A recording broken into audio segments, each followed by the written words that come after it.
Gaming headsets sell by the bucket load, but not always for good reason. A lot of them are very poorly made, a lot of them don't sound very good, and most of them actually have a pretty bad microphone. Well, that all changes today, as I've managed to get my hands on the SteelSeries Arctis 7, a gaming headset that costs £150, is fully wireless, and has virtual surround sound.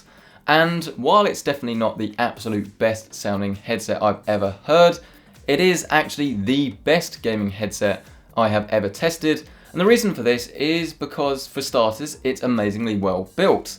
It doesn't feel cheap in any way. In fact, everything about it, maybe bar the hinge on the 90-degree swiveling ear cups, is pretty much everything I would want it to be. It's very strong, it looks very good, and it's very nice to the touch, with the top band being made of aluminium, but it has a sort of self-adjusting strap that can be removed if you don't like the design, and this means that whenever you put it on your head, it's going to automatically adjust to your head size without any real issue at all. And unlike on something like the HyperX Cloud Revolver, you don't get any horrible clunky noise if you ever touch the headset carried through to your ear cups. Moving down the headset, the microphone is retractable, so while you can't remove it entirely, it's very unobtrusive and it won't get in your way. It's very moldable as well, and I really like the fact that it has a red LED on the end, which activates whenever you mute the microphone, and then you're not going to embarrass yourself by talking to your friends when they can't hear you. Controlling the headset is done with the controls on the left and right hand sides of the ear cups. You can do things like adjust the volume, the microphone volume, mute the microphone, and you've also got a jack for charging it, because this is of course a wireless headset, as well as a jack that you can use to convert this into a wired headset if you're using something like an Xbox that doesn't support the USB features of this headset. The earpads take on an oval shape which fits nicely around my ears, creates a nice seal, and it doesn't become overly hot either, thanks to the fact that it uses a cloth finish rather than faux leather that's found on some other headsets. And the combination of a small amount of gripping force on your head that's tight enough that it doesn't wobble but not overly tight means that it's not uncomfortable to wear for long periods of time, and because it uses cloth, it means that it doesn't get overly hot either. So to put this into perspective, yesterday I was working from the YouTube space.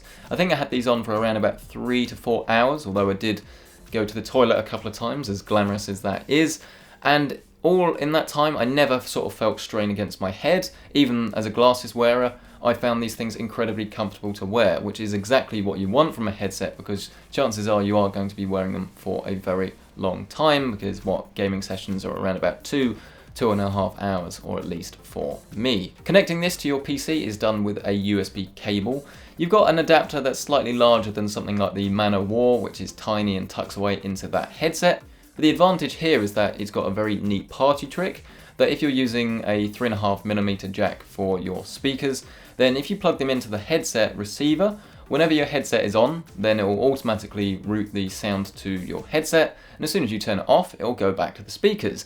And I think this is a genius touch, and it's features like this that are genuinely great for gamers, rather than something like RGB, which SteelSeries do, I might add, on their Arctis 5, that are just completely irrelevant features and just aren't worth your time of day. In terms of range, well, I can get up from my room and, again, going back to that glamorous topic, I can go to the toilet and shut the door with the headset still on. Try not to imagine that, because it's not really going to be a pretty sight.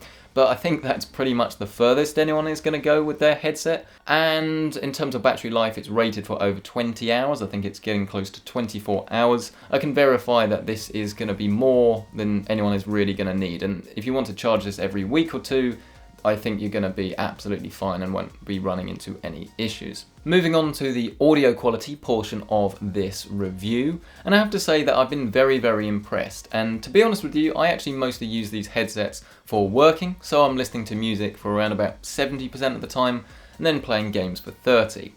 And musicality with headsets is a little bit tricky, as a lot of them are quite bass heavy, and a lot of them aren't really great at retaining the details in the mids.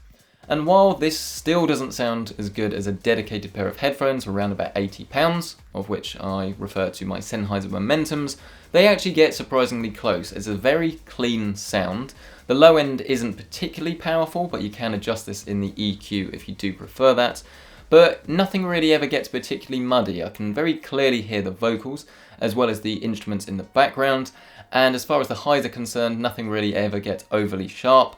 As far as gaming is concerned, the majority of my testing has actually been done over on the PlayStation 4 this time, on the PS4 Pro, and games like Horizon Zero Dawn really do like to sort of immerse you. It's an open world game, and having decent audio is actually quite a large portion of the experience.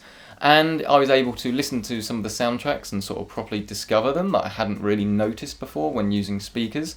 And just roaming around, taking out machines and things like that, I have to say that while it's not quite as punchy as some others, I personally prefer that. And I think that having a tonal range that is accurately recreated by the headset without any real muddiness in the mid-range is something I'd much rather have from a headset rather than something that favours bass at the cost of other sorts of sound effects. As for the microphone on the headset itself, I have to say actually is very impressive.